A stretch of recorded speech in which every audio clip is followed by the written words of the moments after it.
we've got another amazing speaker ready to go, Nick. We do. We have our 8th speaker of the Australian segment. So welcoming Kassandra Scardino, who is internationally accredited for her modality called point of light crystal therapy, which is a combination of energetic reprogramming that rewrites cellular memories in the human matrix, resolving an array of conflicts within people's lives. Kassandra is working to create a common mission of health, abundance, sustainability and well-being within the community, and a beacon for those seeking assistance on their life journey. So Kassandra's talk is called What the Shift is Happening, Change the Way You See the World. So let's welcome amazing Kassandra to the virtual stage. Welcome, Kassandra, good to see you. Hi, Nick, thanks for having me. Would you like me to add the presentation now? Yeah, if you could just press the share screen. I just want to apologize for anyone that the talking is quite fast because I've got about an hour and a half worth of content that I've had to compress into 37 minutes. So you can obviously understand my need to try to get this all out because it's so important right now. And so I've got a bit of what the shift is happening with a combination of the vision that is being shared with spirit and the combination of spirituality and science that I'm holding at the moment. So I'm just going to start that, and okay, I'll leave it to you. I'm going to go straight into this presentation because I have a lot of information that I'm going to share with you today. Okay, so I'd first like to pay my respects to the traditional landowners that have been and are present and are to come. This presentation has been a showcase of the vision that has been shown to me that has been working with spirit and science to lift the veil of consciousness. And so I'm very excited to be able to share this with everybody today, as it's the first time I'm actually going to be revealing this project. So first, I want to start off with the Astrology of 2020 posted on January 2nd, 2020 by a friend of mine who's an astrologer. And what he showed me was that Jupiter's time in Capricorn is not good for the collective economy. On January 12th, 2020, Saturn perfects a conjunction with Pluto and is laden with heavy themes. Historically, we see ruthless power games being played out on the big board.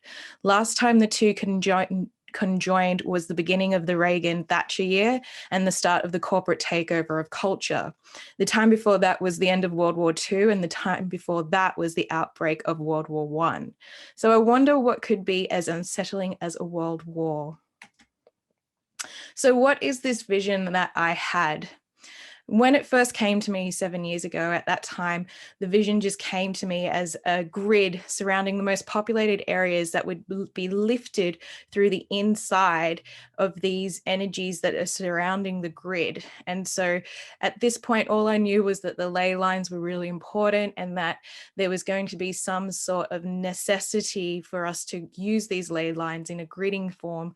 And later on, I actually realized through process of bringing through this vision that what I was seeing was activated and healed areas of land around the cities and within the suburbs, connecting through the earth grid lines or the song lines to create to clear the density and heal people and reverse the cycles of destruction on the planet and replenish the earth. So here we have just a normal map that I found, and I've actually put these little suns of like an example of these activated and cleared areas that I was envisioning and how they would connect into the grids of the ley lines so that you guys can understand. At the time, I only had one clue, and this was around the toroidal fields of trees. At the time, this information came through as studies that I was doing on crystals with my mentor, Dr. Robert Gilbert from the Vesica Institute. And Robert was talking of a man who was doing studies with grandparent trees using a combination of silica, volcanic ash, and grape husks to create toroidal fields around the trees to send the information to other sibling plants and healing on the grid lines. And so this started my first clue around how this kind of healing was going to take place through the information of the ley lines, using plants, the grandparent trees to actually send this information, and how we could start using things like combinations of silica, volcanic ash, which I've actually sourced now. So this is totally possible.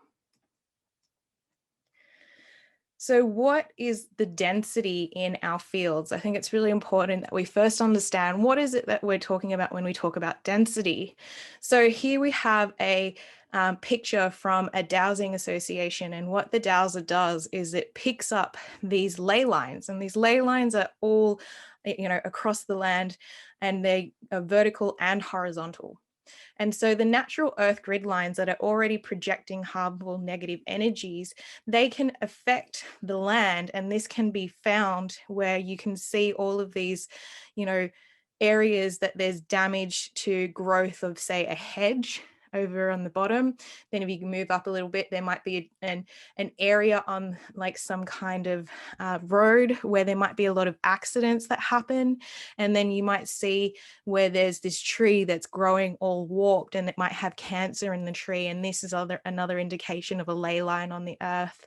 And what's really concerning is when these ley lines cross each other. And when they start to cross each other, that's when they start to create a doubling up effect. And so in these specific areas, they might be lightning areas of where the zone crossing is. But what you really want to be careful is when these lines cross each other, especially when you're living underneath these zones. So if you go to the house, you'll see that there could be a bed that's underneath these crossover of lines, and you could be sleeping over that crossover. And so I've given you another example here. And so you can see on the bottom is an overlapping of a Hartman and Curry grid zone. So that's what they call them, is the Hartman and Curry grid zones. And here you can see a big fat line that's going straight through somebody's bed. And then you can see all of the smaller lines, which this is typical of the earth grid lines. There's the fat ones that come every 20 or so meters, and then you have the thinner ones that are about a foot apart from each other. But what happens when you get one that's that bad, which is a thick one crossed over with multiple small ones, is that you can start to see that there are cancerous situations in the person's body. But what can actually make it worse is if you have things like electronic clocks or mirrors that also amplify these lines due to their effects in their field. And this is kind of what I wanted to start getting you guys to understand, is that these fields, we cannot see them, but what biogeometry by Dr. Ibrahim Karim created was tools that could detect these earth ley lines and detrimental qualities that harm our body, and not just detect them, but find out what level of quality they are, so that we could find out, what they were doing to our bodies, to our organs, to our different levels of our field. And so this is part of what I'm going to be sharing with you today. So one of the examples that I want to share with you is an actual client that I had whose daughter was absolutely having a terrible time falling asleep.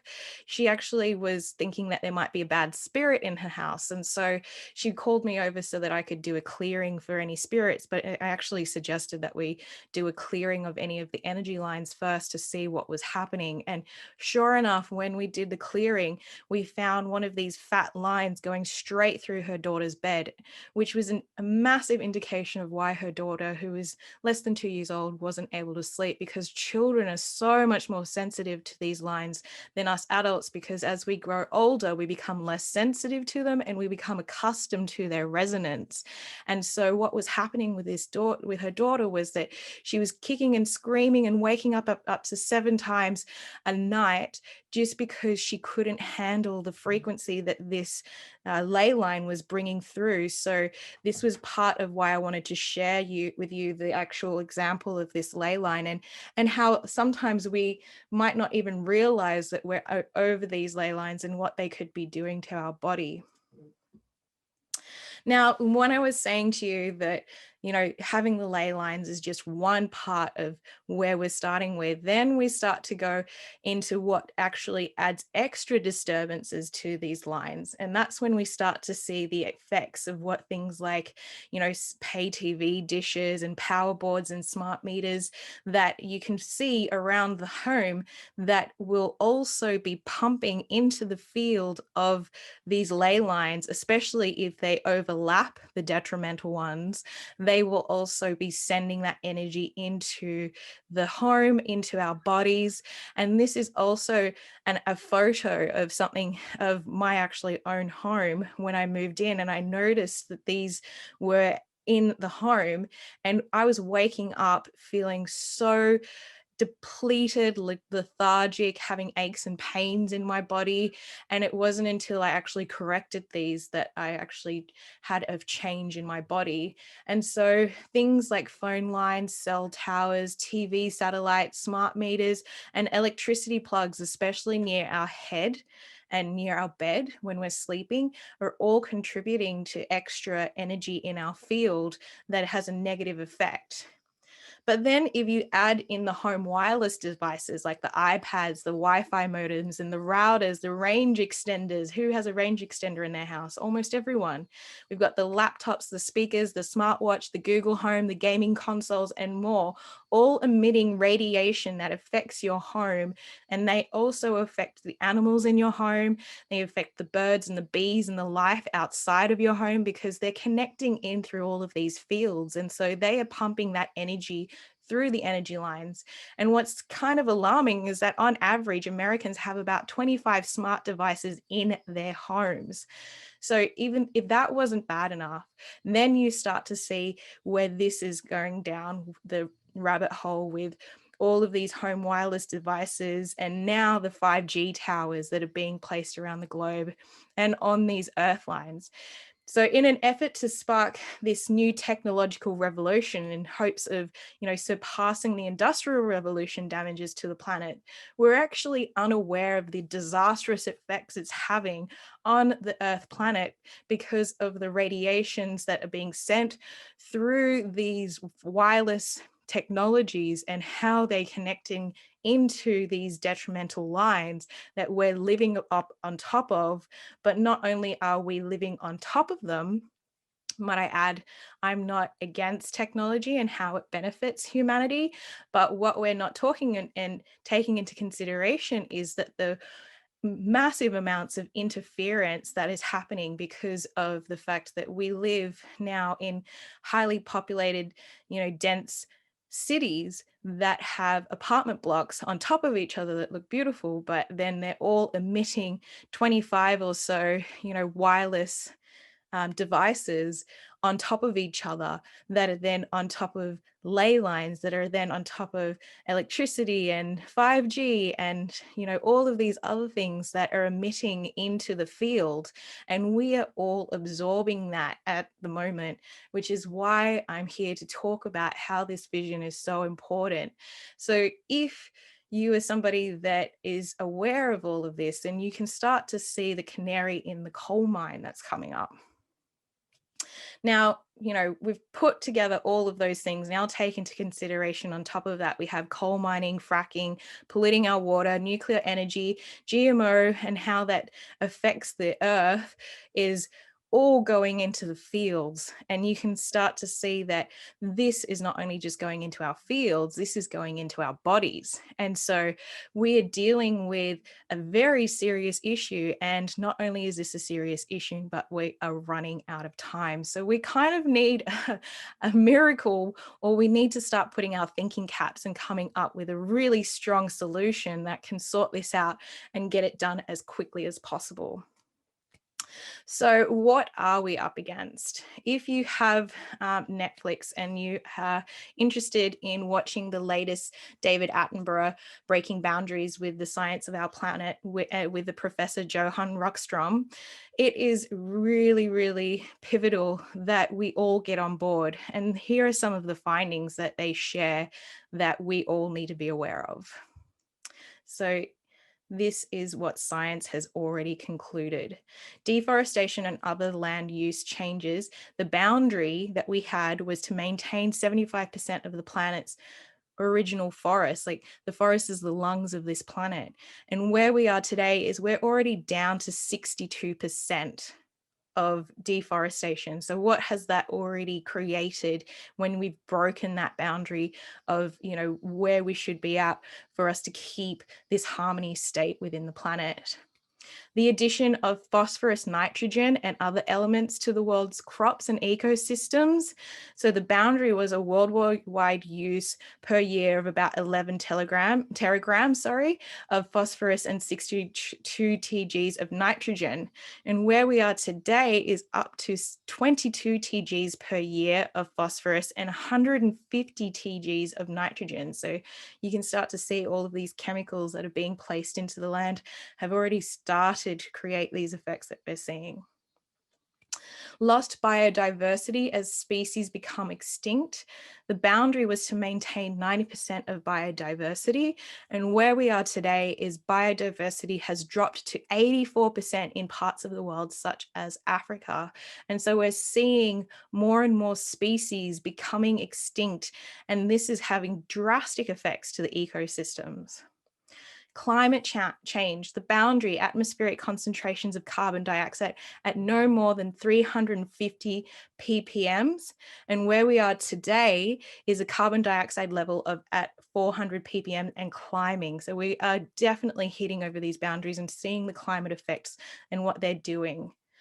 So what are the symptoms of density contamination? Some of these symptoms can be headaches, aches and pains, fuzziness, tired on waking, sleeplessness, brain fog, irritability, physical disease like cancers, negative emotions like depression, anxiety, to name a few. So like I was saying, just from the experience I had with the satellite and the PowerPoints and all of that, just in my home when I woke up, I had feelings of all of that until I made the corrections. So I'm going on 40, and it was only 25 years ago when you would still see Nonna's garden. And that's what my Nonna's garden used to look like, with all of the styrofoam, plants that were planted in from all of the veggies that she would pick up from the markets. So we didn't have mobile phones, which meant we had more presence. There was less Wi-Fi interference, so our bodies had less stress and more time to recharge. Kids played on the streets, not on video games. Now we're addicted to shopping, sugar, or the next hit to ease our unease in our body. We're working longer hours and dealing with higher levels of stress. The concrete jungle is layered with all of these fields that are depleting us, and due to the lack of social interaction, mental and emotional health problems are on the rise. So this is just an awareness that I want to bring to you.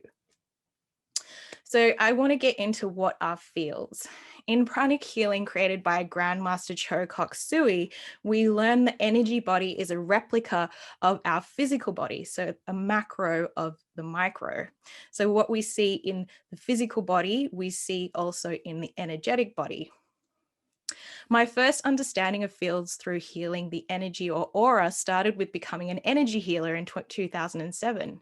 It introduced me to the importance of energy hygiene and prevention of contamination for the benefit of our overall health, vitality, and spirit, and the miraculous healings that would occur from working with the fields or energy body. And one of the things I really liked about pranic healing was that they did use science to prove what was happening with the energy body. And we can see here the Kirlian photography, and this was, in 1996, that it was still very new, but they were showing what was happening to the bioplasmic energetic field around the whole body.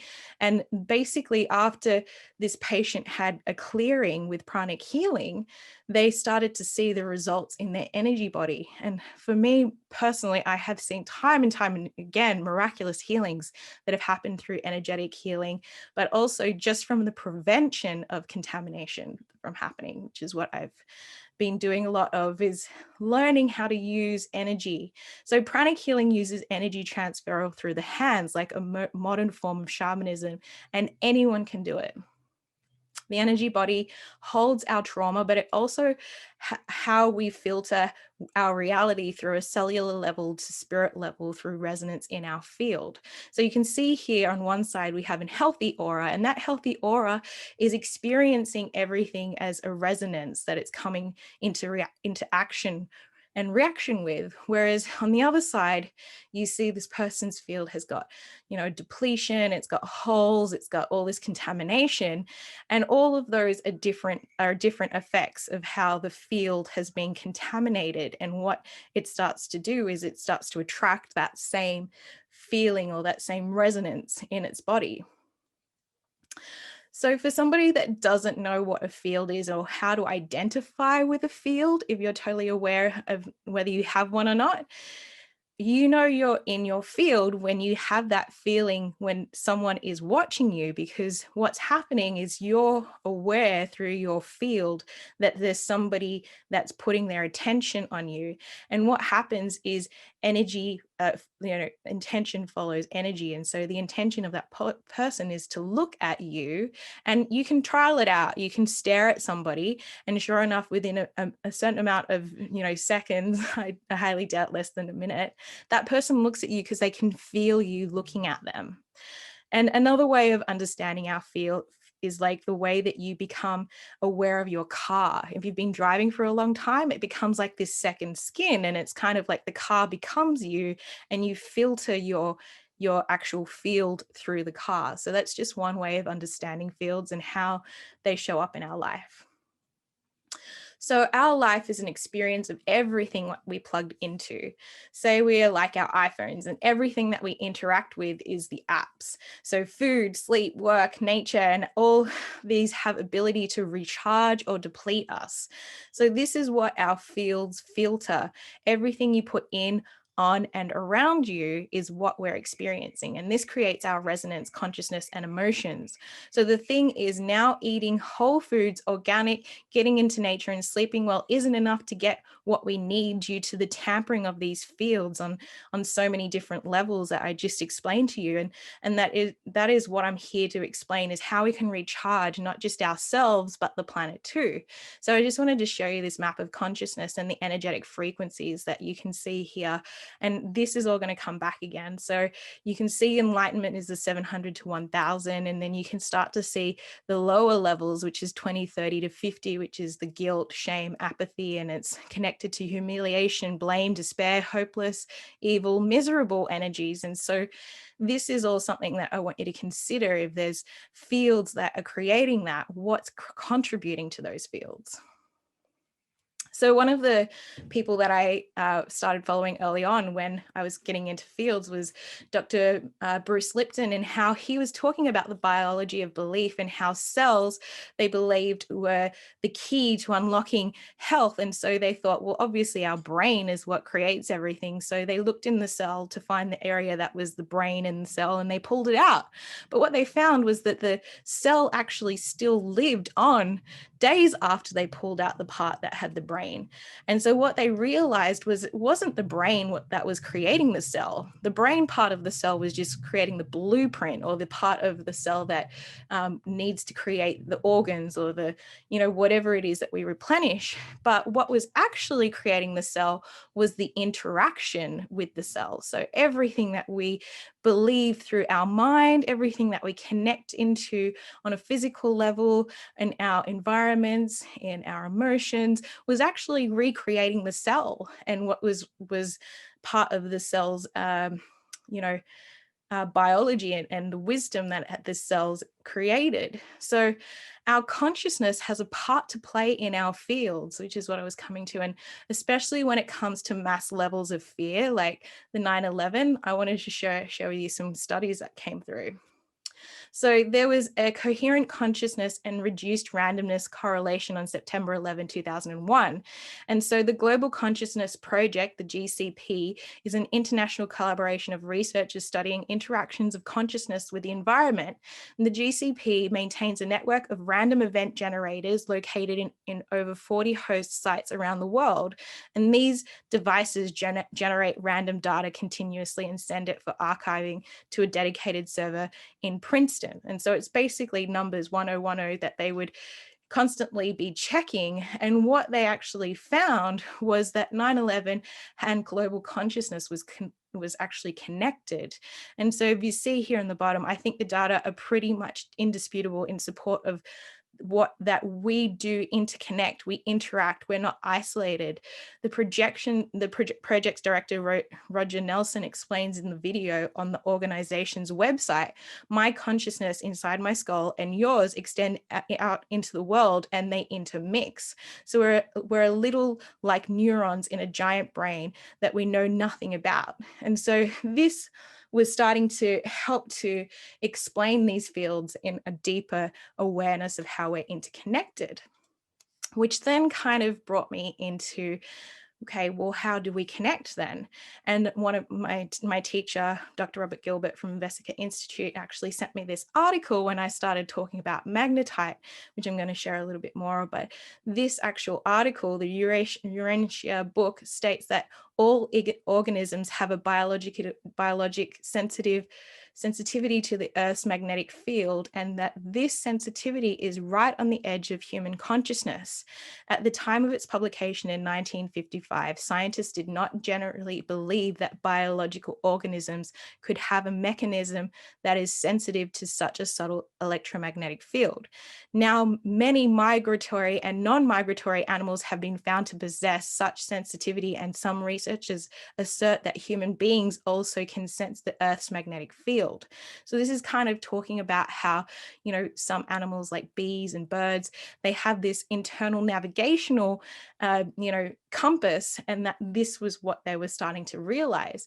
And that additionally, in the 1960s, the Hein Lobenzod startled biologists and geologists alike with this discovery that many animals do what conventional science had considered impossible. They manufacture substances such as iron-containing mineral magnetite, the most magnetically sensitive mineral on Earth, within their bodies. So this basically was showing that these migratory animals, which are the birds, the bees, the whales, generated this magnetite within their bodies, and that they had this uncanny homing instinct that was present from this internal compass. If you're somebody that has not looked at Gaia, this is actually a free Gaia video that you can go look at, and brain crystals and psychic powers. I'm just going to share with you a little bit from within it. So magnetite, like we were saying in that article, works like an antenna for electromagnetic fields connecting our brains to each other and the planet. And so Dr. Robert C. Beck actually did a study where he found that ELF fields of 6.67 hertz to 6.26 hertz and lower tended to produce things like mild nausea, headache, arthritis-like aches, desynchronization, and many other vegetative disturbances. So this is remembering how I was showing you that those levels of consciousness and how these consciousness levels are connected through these fields. And this is a study that has also shown that 7.8 to 8.0 and 9.0 created anxiety relief in terms of they created the opposite effect. And so these fields could even connect into higher levels of consciousness. So what these studies were showing is a biological effect of fields, and they showed that these had the ability to affect mood, memory, the stock markets, and learning abilities were also affected by these fields. And this is why fields are so important. So going back to that map of consciousness, you can see these fields in here highlighted, why we need to be conscious of these fields. And one of the things I want to explain to you is that consciousness, when we're talking about this map of consciousness, is awareness, it's perception and thought through this awareness of frequency. So thoughts are electromagnetic frequencies, as we're becoming aware, is that we're all of these electromagnetic bands of frequencies or fields. And what we're understanding from the magnetites is crystals pick up the electromagnetic bands of frequencies, as explained with the magnetite.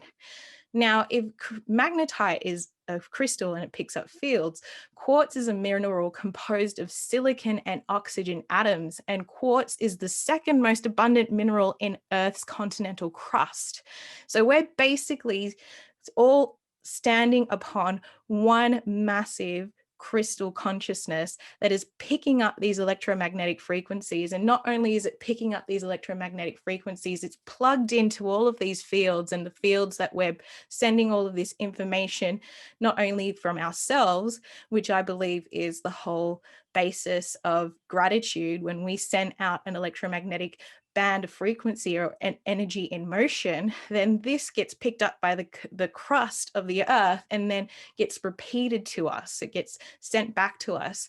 But when we stop disrupting it, you know, with all of these things that I was explaining to you beforehand, what ends up happening is this field ends up getting disrupted, and you start to see a lot more of these lower vibrations that you can see here on this graph.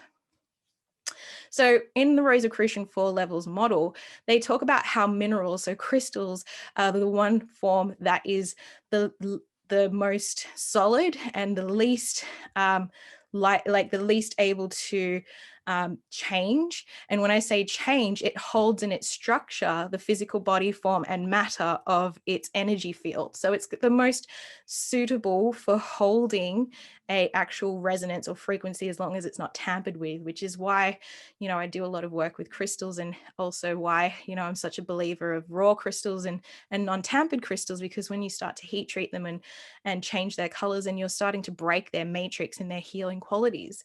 But I just wanted to share with you the reason why crystals are so powerful is they're very different to plants, because plants have a certain type of life force. They will, you know, when they're young and they're growing, they're probably more potent. Then you can dry them, but after a certain amount of time, that function will cease to exist as they deteriorate. With animals, they have this more soul body perceptive ability, but they also are governed by these inner sensations. So they're also fluctuating always from these inner sensations of fight and flight. And humans, all of those, and the I consciousness, that an individuality.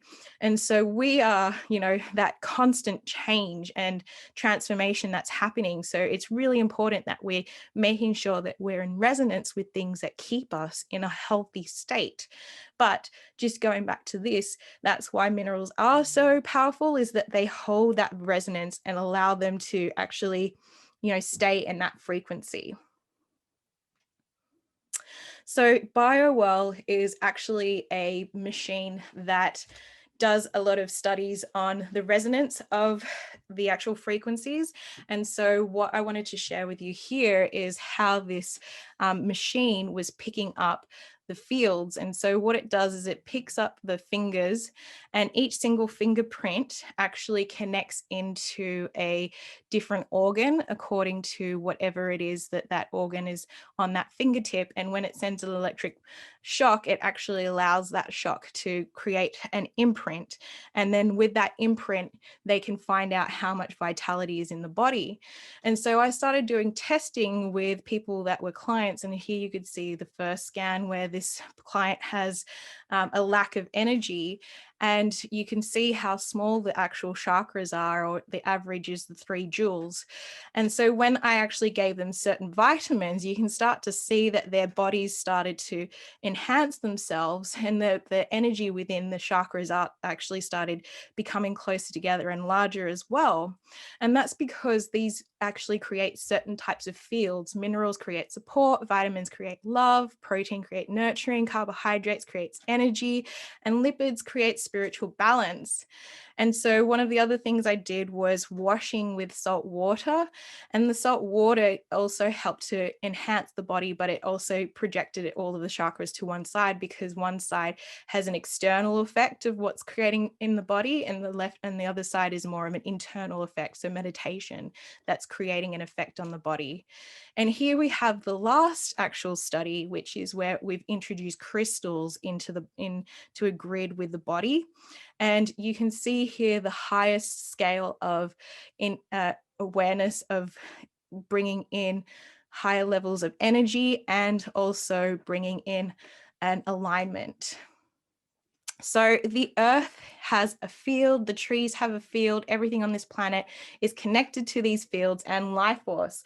So when I studied with Dr. Robert Gilbert, with the Vesica Institute, he was always talking about how these fields had to come into balance. And so that is what biogeometry is about. It's creating balance so that when we're in harmony, there is no need for polarity. So that's what biogeometry does, is it creates balance. And so they've already done wide scale harmonizations of electromagnetic fields, where they've actually shown studies with the Miracle of Hamburg, where they actually did a whole city that was dealing with these telecom providers, Swisscom, and they were having cows with tumors. There were people that were getting sick, the wildlife was leaving. And just by doing the corrections, they managed to change all of that and change what was happening to that town. And so what we're seeing with biogeometry is you can use shape, you can use color, you can use forces that are connected to nature to actually change and create healing, so that way you can actually change things that are contaminated. And that's what I wanted to show you, is that when you do corrections, especially on somebody's home, what's happening is, as you can see in the home, whenever we cut off or we change the correction on those lines, not only does it change the house, but it changes the surrounding neighbors as well, because now all of those lines that are corrected have a certain ability to change on whoever else is on those lines also around them as well. So we're starting to see how we can create these pockets of areas of land that, if we have enough people correcting their homes, that we can create pockets of healed and energized homes that are sending this out into the grid lines. So liquid plasma and fields is another thing that I wanted to talk about really quickly. And basically what plasma is matter. It's not matter, it's not liquid, it's not gas, it's plasma, which is the fourth state of matter, which is basically energy.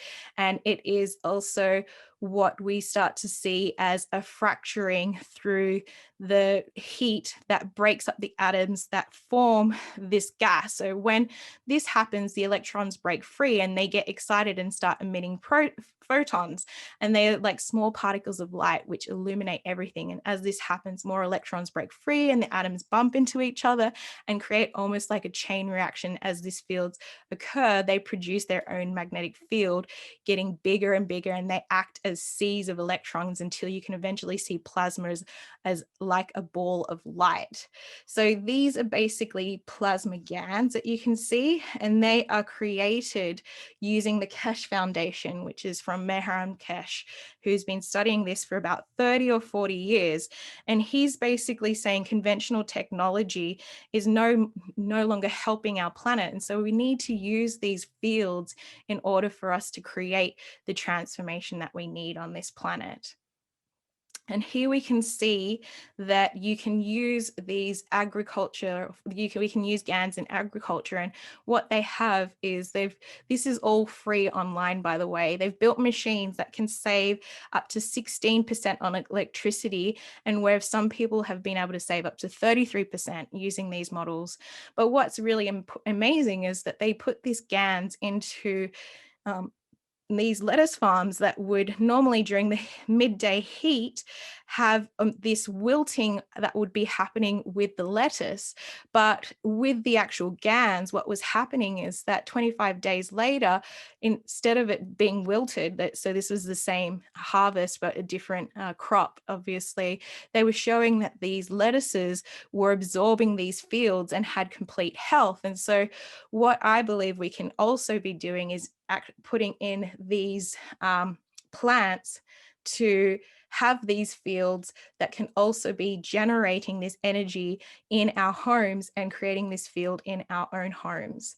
And so that is what I wanted to share with you, is that literally we can start to be adding these around our home with plasma, with architecture, and start to connect into the consciousness of Golden Mother Earth. And this is some of the pictures I wanted to share with you, is that some of these actual beings that have come through in these activated parts that we have worked with. And so I'm really excited to share this with everybody and think that this is a great way of moving forward for the 5D, is starting to work with technology and spirit. So I hope you enjoyed that, and thank you for your time. Cassandra, wow, what a great effort to pull it together at the end with challenging circumstances. And there was a lot of information there, and I can really feel there's just so much, it's such a excitement and passion that you want to share all of this with people to help their lives be more efficient and just better and more wholesome. So just appreciating your commitment, because I really feel that in you. Thank you. Thank you. Thank you. Thank you for letting me do that. Yeah, you're welcome. Thank you. Thank you for persisting and hanging in there and finding a solution. I think that's always a really powerful lesson in life, never to give up, and just to say, what else can I do if this doorway is not open for me right now? So thank you for demonstrating that for us. Blessings. Thank you so much. Thank you.